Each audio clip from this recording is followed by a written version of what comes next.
Billionaire mocks. Waitress in German. Freezes when she replies. Fluently and shames him. The upscale restaurant in downtown. London buzzed with quiet luxury. The kind of place where laughter was polite, glasses whispered instead of clinked, and the price of a single appetizer could cover someone's rent. Behind the marble counter stood Emma Clark, a 27-year-old waitress who moved with quiet grace, balancing trays and smiles with the same practiced ease. She was saving every pound she could, studying linguistics part-time, dreaming of becoming a translator for the UN.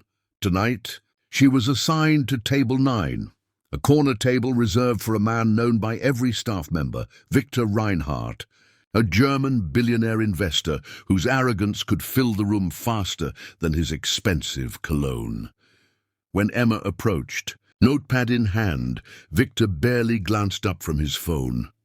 "You there, girl," he said, his accent sharp and commanding. "Water, sparkling, cold, quickly." Emma kept her smile. "Of course, sir." As she turned, he smirked at his companion, a slick investment broker trying to impress him. Then, switching to German, Victor muttered loud enough for her to hear, "Unglaublich, sie lässt mich warten. Diese Leute sind so langsam, wahrscheinlich nicht einmal in der Lage, richtig zu sprechen."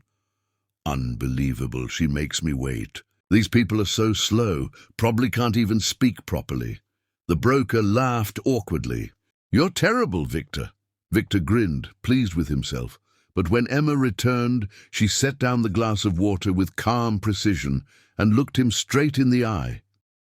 Then, in perfect eloquent German, she said, "Ich entschuldige mich, dass Sie warten mussten, Herr Reinhardt.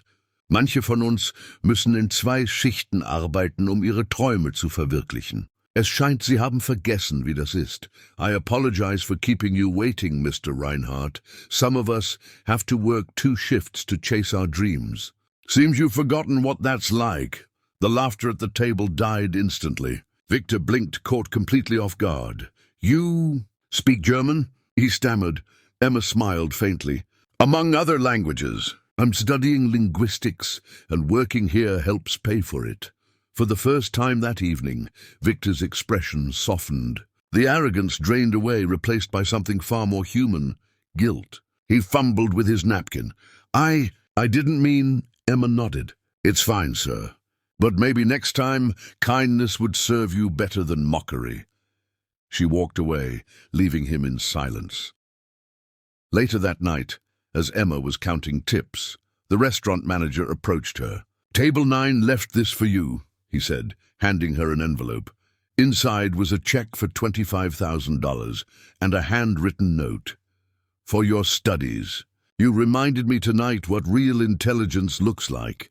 Victor Reinhardt." Emma blinked back tears, clutching the note to her chest. She didn't care about the money as much as the message behind it, that her words had reached someone who thought he was untouchable.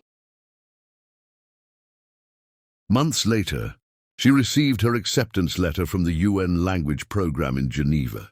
As she packed her bags, she remembered that night, how a moment of quiet courage had changed her path forever. And halfway across the world, Victor Reinhardt sat in his glass office overlooking Berlin, a small, sticky note pinned above his desk. It read simply, "Respect costs nothing, but changes everything." 2 years later, the sun rose over Lake Geneva, scattering light like gold dust across the water. Inside a small cafe overlooking the lake, Emma Clark sat by the window, laptop open, her face framed by the soft morning glow.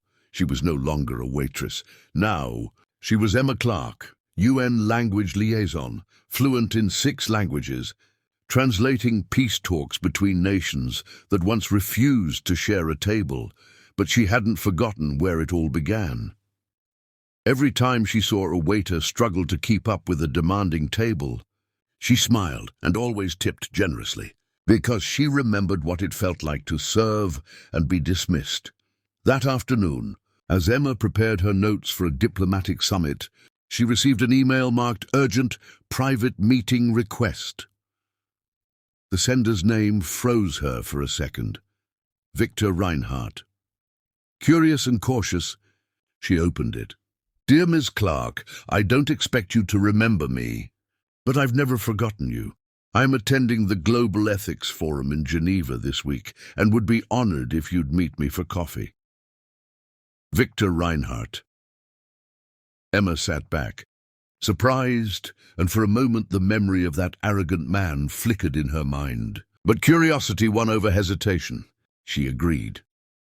The next morning, she entered the lobby of a quiet hotel overlooking the Alps. Victor was already there, waiting. But he wasn't the same man.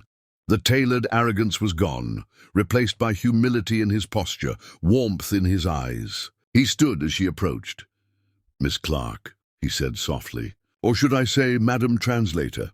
Emma smiled politely. "Victor, it's been a while." He nodded. "I owe you an apology, one I gave too late, and one that changed me more than you know."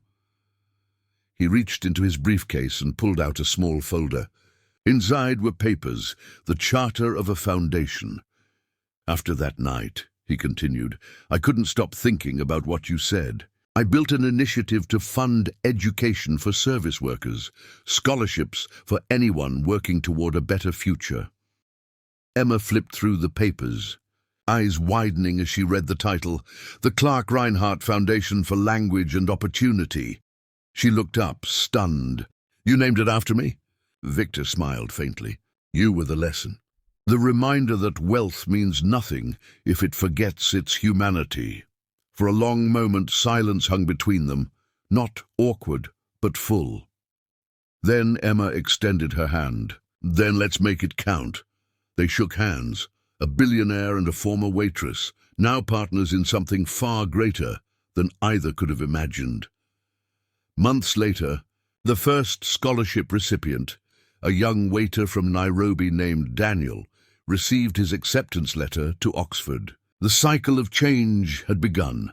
At the foundation's launch ceremony, Emma took the stage. Cameras flashed, but her words cut through the noise. "True success isn't measured by what we own, but by what we lift. And sometimes all it takes is one act of kindness, or one moment of respect." Victor stood in the front row, eyes glistening with pride. The crowd erupted in applause, and as Emma looked out over the audience, diplomats, workers, dreamers, she realized the truth. Her greatest translation had never been between languages. It was between arrogance and empathy.